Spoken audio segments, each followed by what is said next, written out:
Welcome back to the Welloff podcast. And today we have a very special guest as we close out Women's History Month.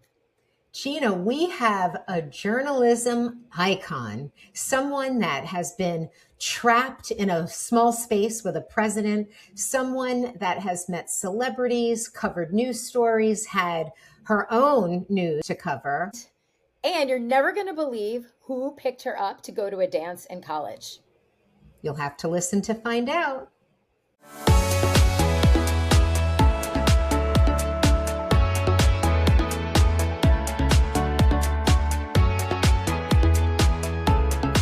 Gina, I love March, not for the weather, but because it's Women's History Month, and we get to meet so many amazing women.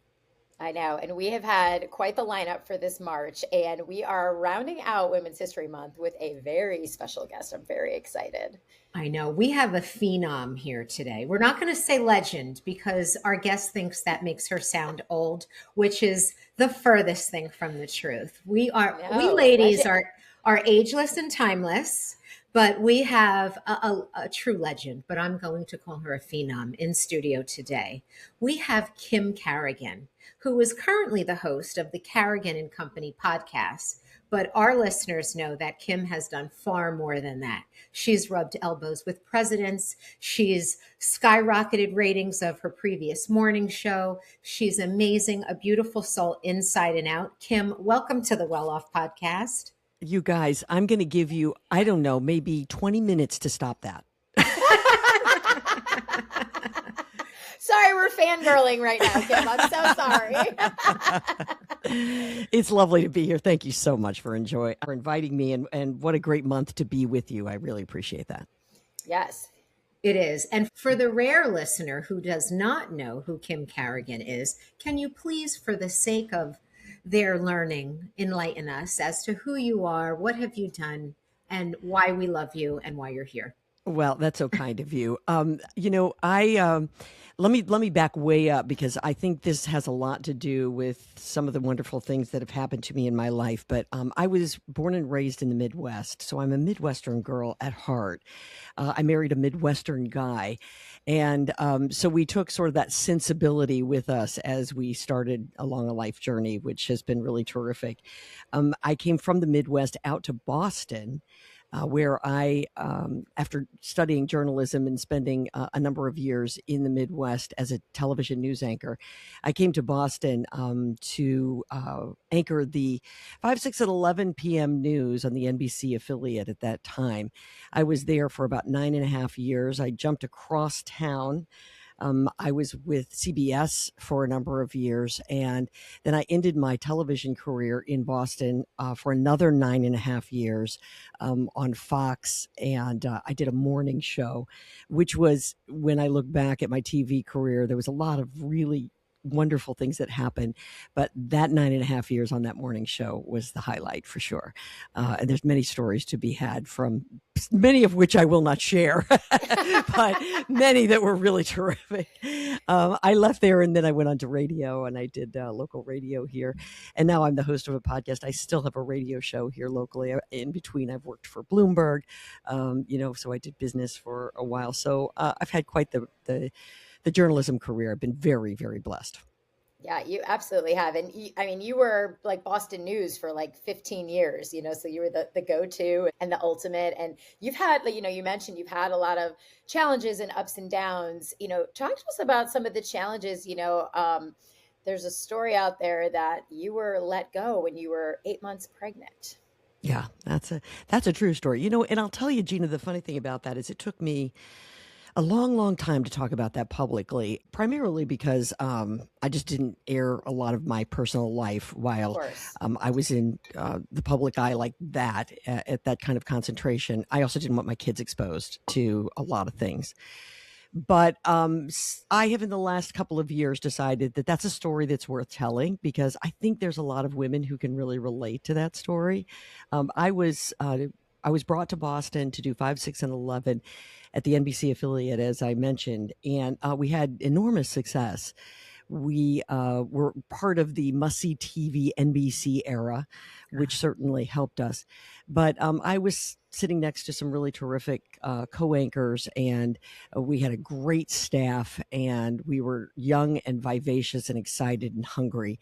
And it was very difficult in this market to beat a couple that sat over on ABC. And Gina, you're from here, so I know that you have an appreciation Yes. for Natalie and Chet, Yes. two people that I have admired for my entire life.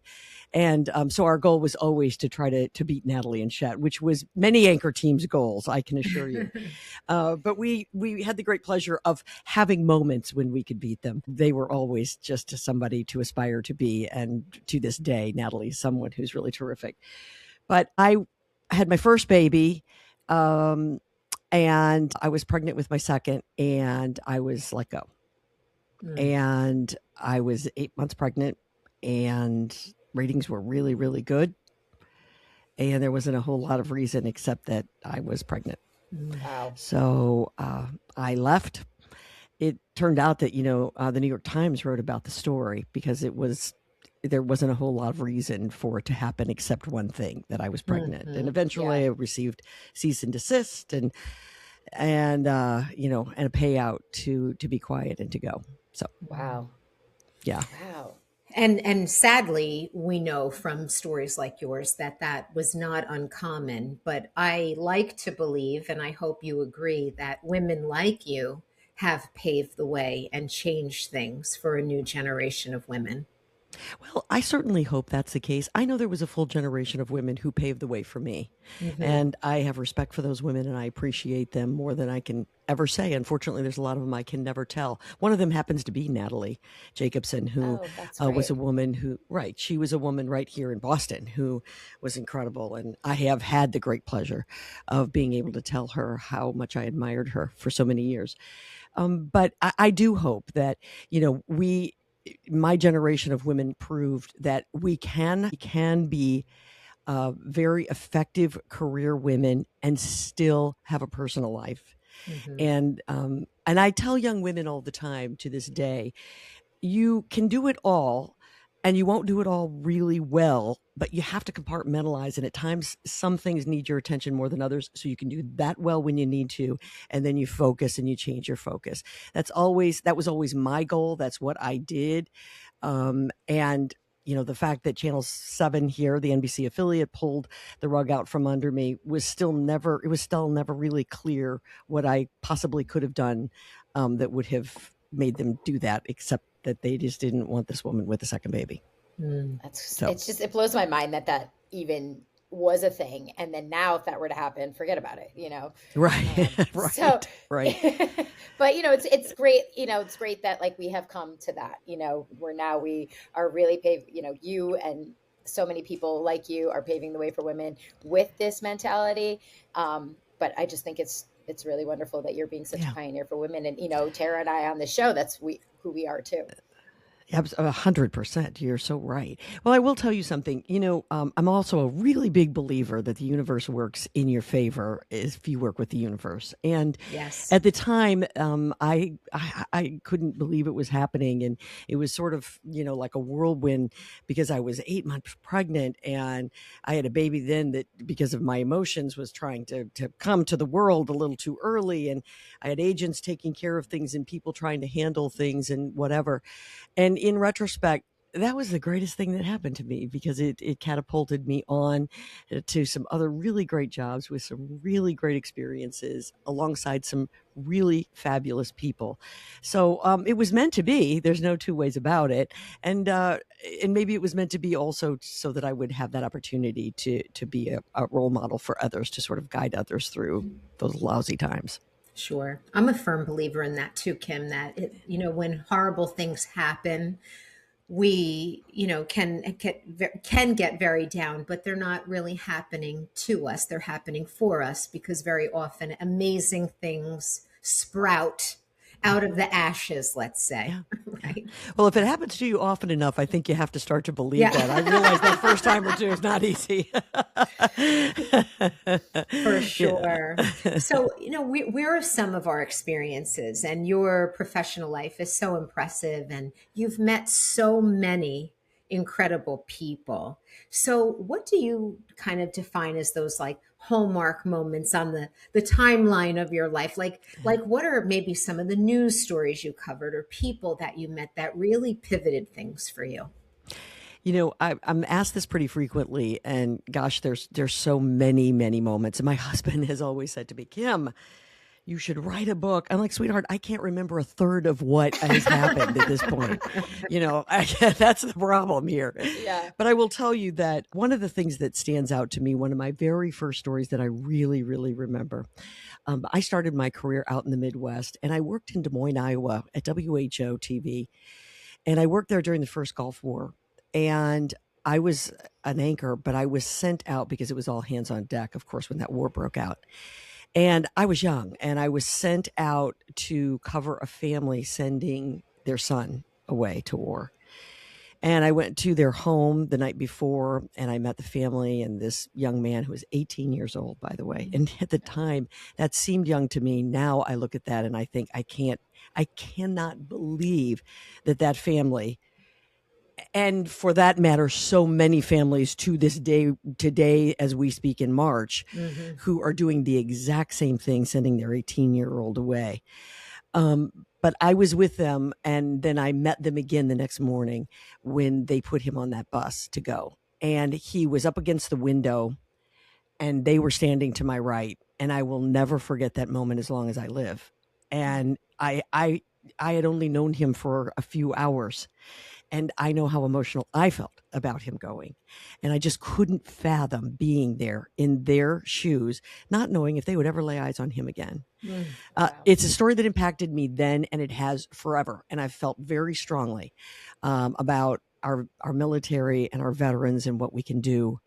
I often wonder why I don't do more, and I think I should do more for veterans, because I do feel really strongly about those who go off and who sacrifice like that, and the families that sacrifice for the country. It's a big price to pay. Oh, it is. It is. Right. We say freedom isn't free. It comes at a very precious cost.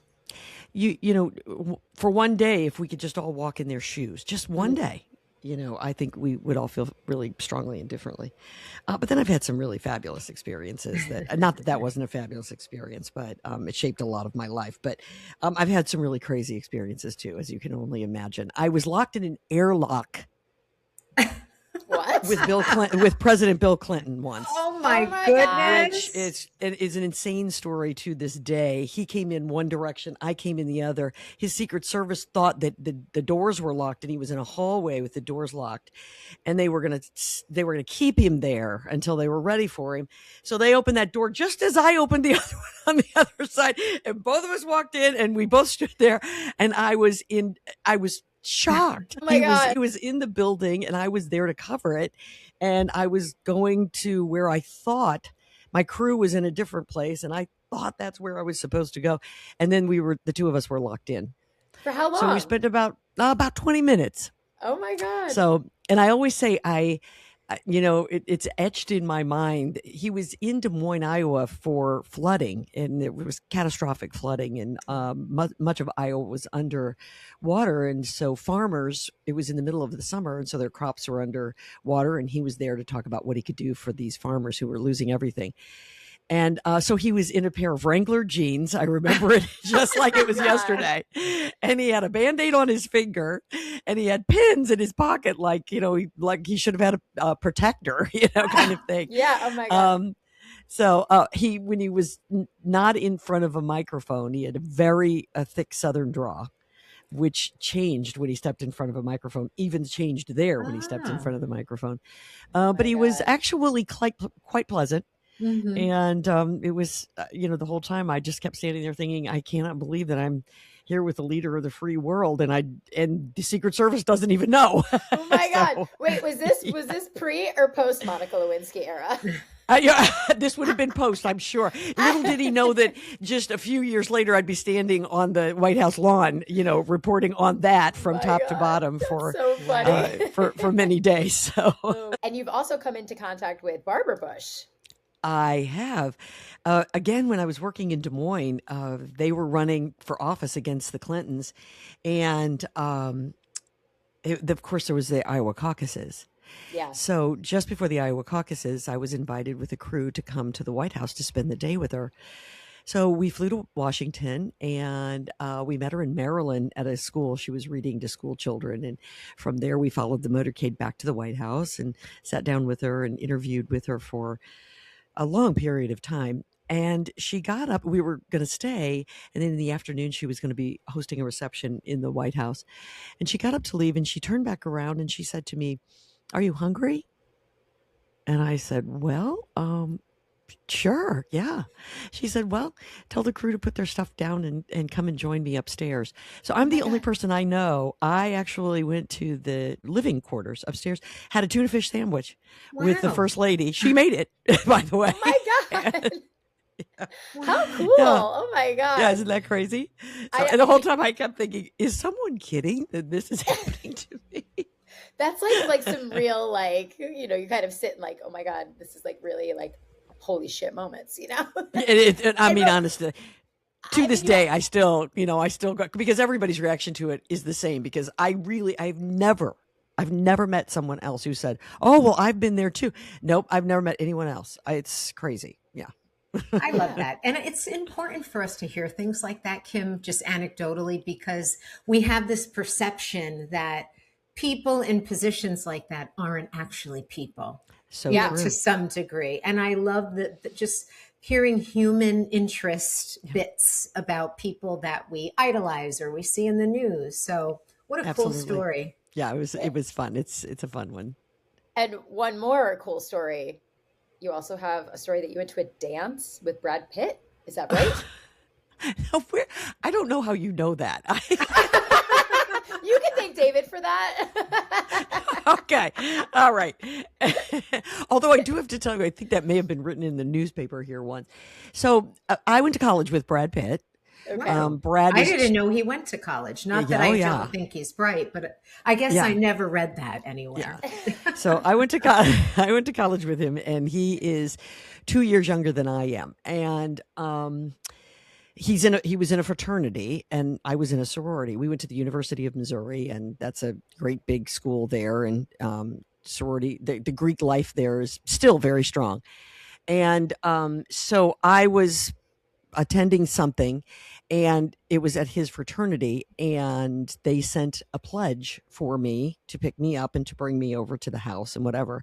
And it was Brad Pitt. Oh, and of course God. he was just this adorable little, freshman who showed up at the front door of my sorority house to pick me up at the time. He had that, I don't know if you guys remember when Brad first got started, but he had almost like a Justin Bieber haircut. He had that slung hair over his forehead and whatever. And this is the kid who picked me up, and he was sort of nerdy, and he was very nervous, and he was very cute.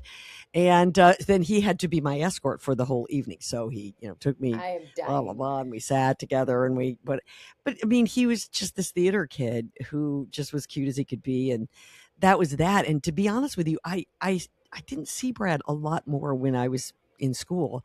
And then all of a sudden he shows up on the front of People magazine as the sexiest man alive. And I'm like, what? Oh my God. That's little Brad Pitt. Oh my God. Oh my God. But it was so fun working at Fox 25 here. I had the chance to interview him. So it was on satellite. So the crew, everybody knew that I'd had this experience.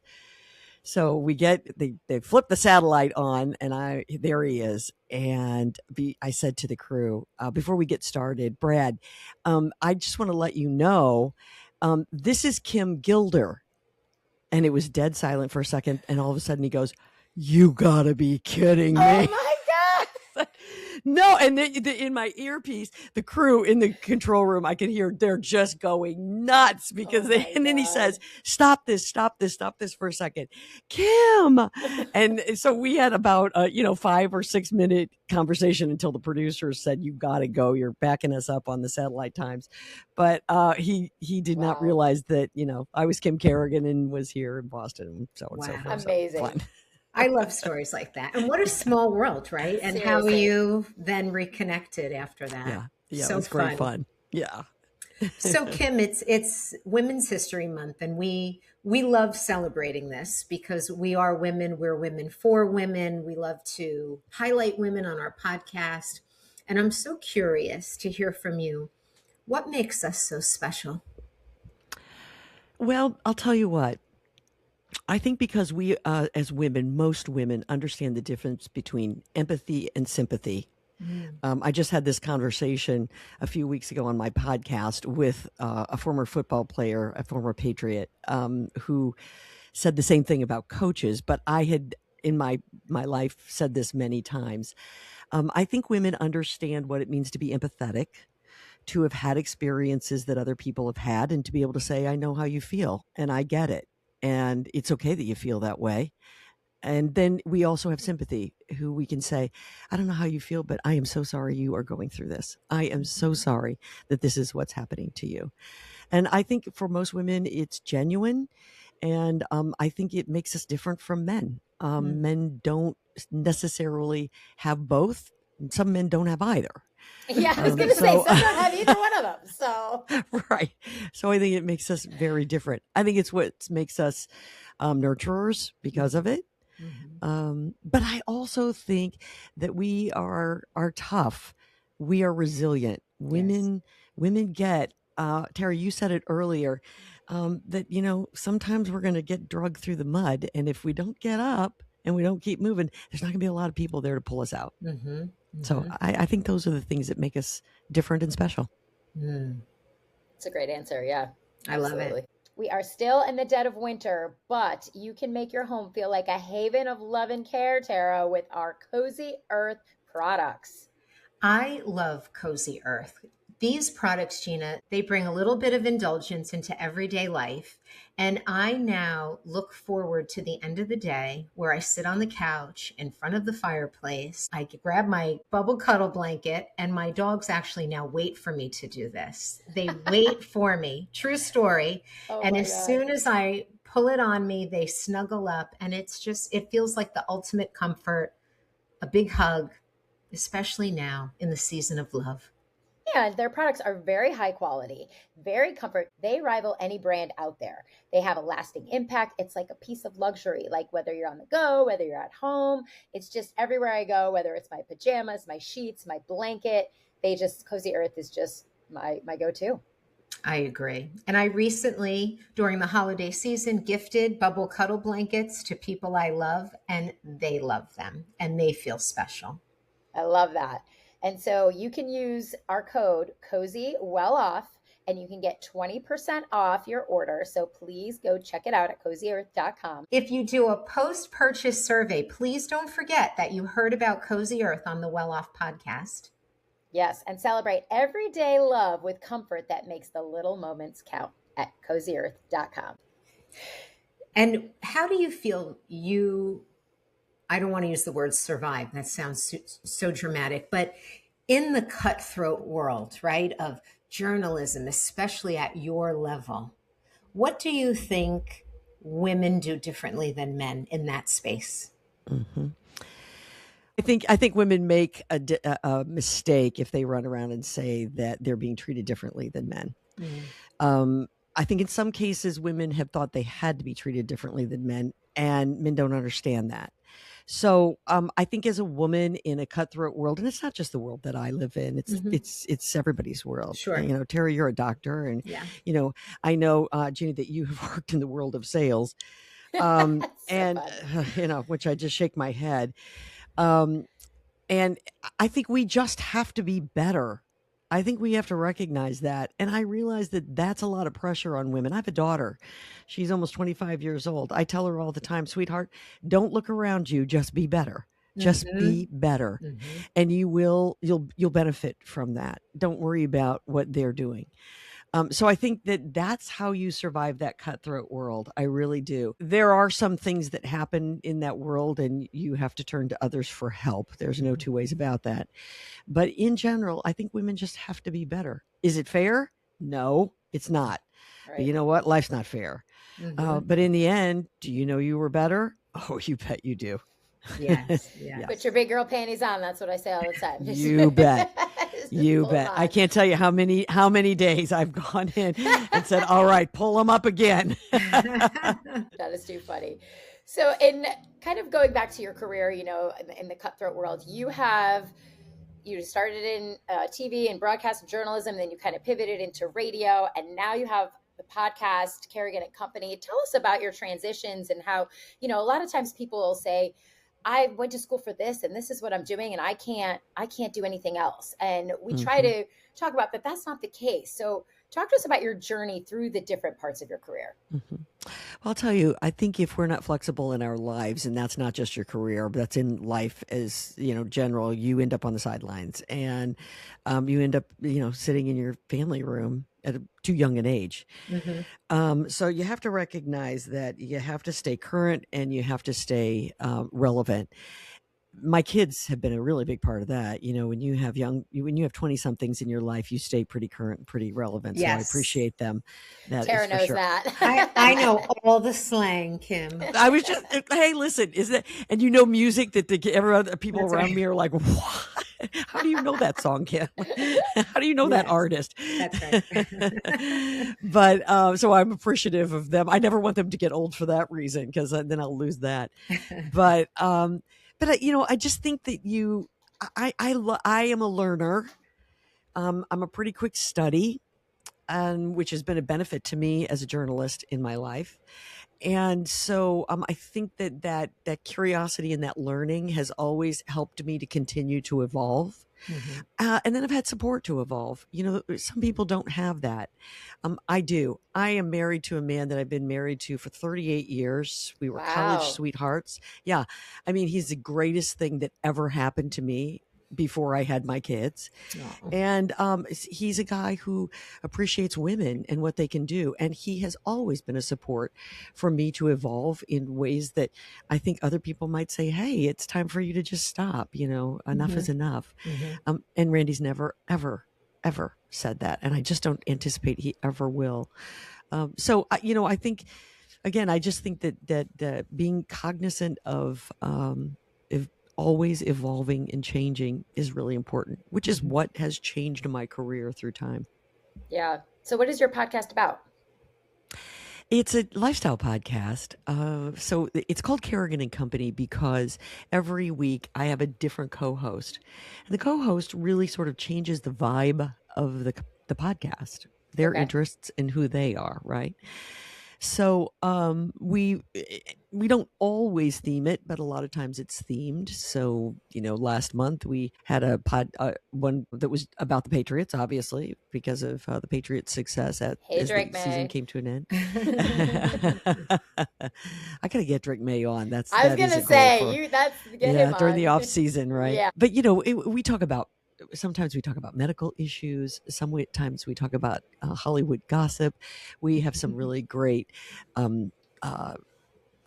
discussions about books.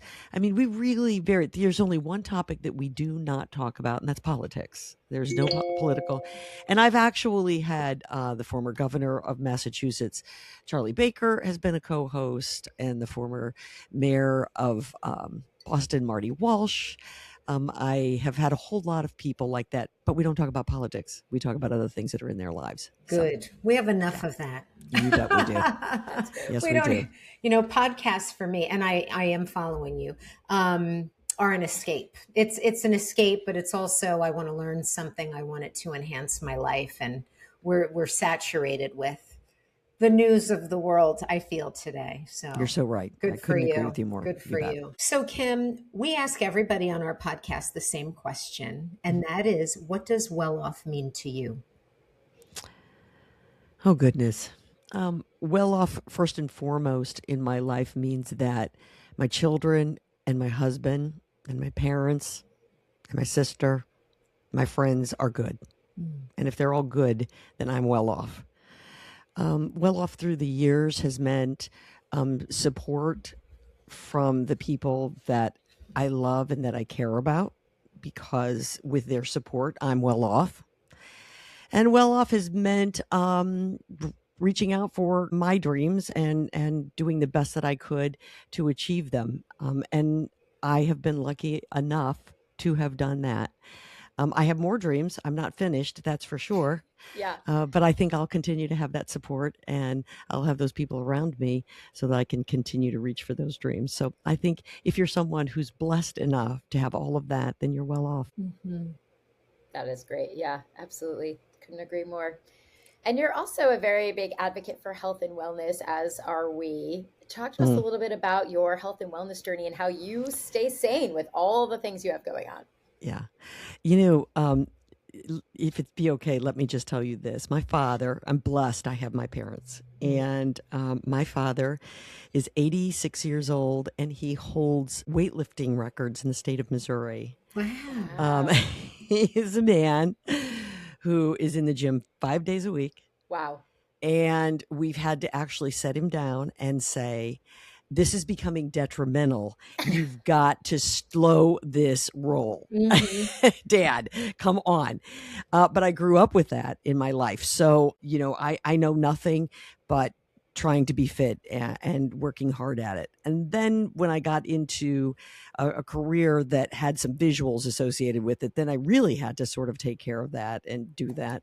And now at this stage in my life, it's breathing and eating and fitness are just, they all go hand in glove with me. Mm-hmm. So I'm a woman who works out at least 6 days a week.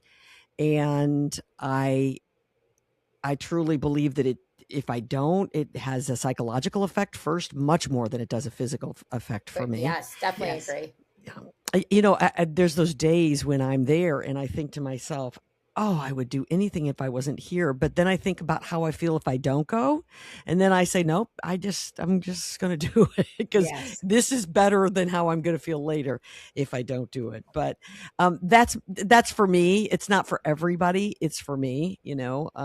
So I don't ever push that idea on anyone else, but I do feel strongly about it. And it's what's gotten me through a lot of stress and a lot of craziness in my life. And so I'm appreciative of my dad who started those kinds of practices with me a long time ago. Yeah, it matters when it's modeled for you. And even my children, I see that exercise is very important to them. And because it was always very important to me for mental and physical health. You bet. Right. And I have that same thing. I have two kids who are exactly the same way, and Mm-hmm. they don't miss the gym. And, Right. you know, I have a Right. son who is an athlete, and so he feels pretty strongly about it as well. I love I, that. I have a question for you, Kim. Sure. 2 parts.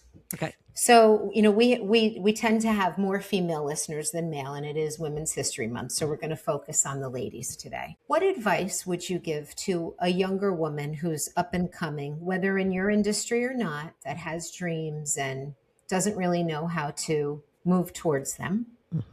And what would you say to a woman who's on the back end of their career, who's struggling to feel relevant? Mhm. Mhm.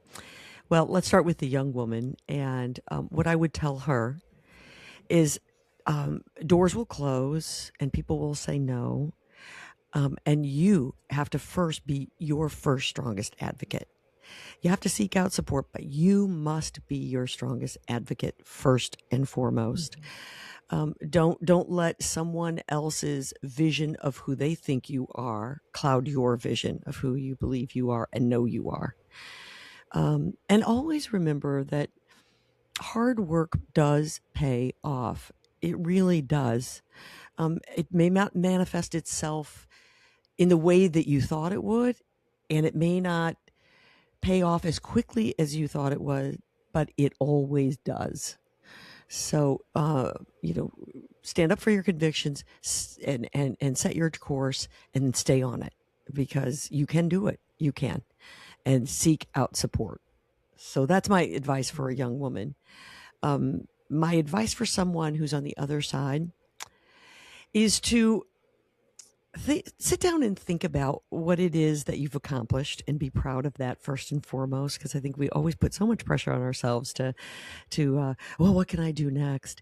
And you know, I said I have more dreams, and I certainly do, and I will continue to follow those. But I'm appreciative of where I've been and what I've had the opportunity to do, and I think women need to be more supportive of themselves at this stage of life and recognize some of the, you know, maybe you're a woman woman who decided that you would spend the majority of your life at home raising your kids. Well, good for you. I wasn't a woman who could do that. That wasn't in my DNA. And I couldn't be prouder of you or think that's a greater thing to have done. That was the hardest job in my life for sure. Yes. And yes. I would look at women who were doing it and think, I don't know how you're doing that. And God bless you. And if I can support you in some way, I certainly would like to. But I mean, you've accomplished big things. Be happy about that. Celebrate those things. But think about the things that maybe you didn't get a chance to do and you'd still like to. They don't necessarily have to be driven by money by any means. They're just things in your life. Maybe you wanted to learn how to play an instrument or speak another language or tap something dance. like that. Yeah. I mean, there's so many things, right? Or you just wanted to build a stronger, a friendship circle and you didn't have the time to do it. So there are many things out there that can still be done. And as long as you're breathing, there's things to be done. Get working. I say 5, 6, 7, 8. Let's go. No truer words have ever been spoken. That's for sure. Well, that is some powerful thoughts from a powerful woman, and we appreciate that.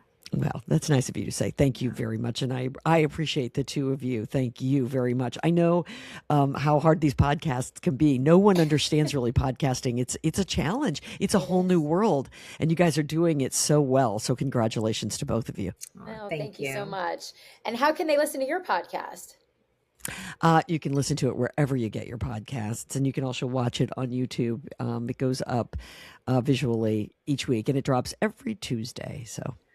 Okay, great. That's great. Follow Carrigan Company on Instagram and check out the podcast. Kim, we are delighted that you have spent some time with us. It was so great to talk to you and hear your fun stories. So thank you so much for your advice and your tips and things. Yeah, you are really something special. And I feel honored, like Gina, to have had this time with you today. So thank you so much. Ladies, thank you so very much. I enjoyed every minute of it. Thanks, Kim.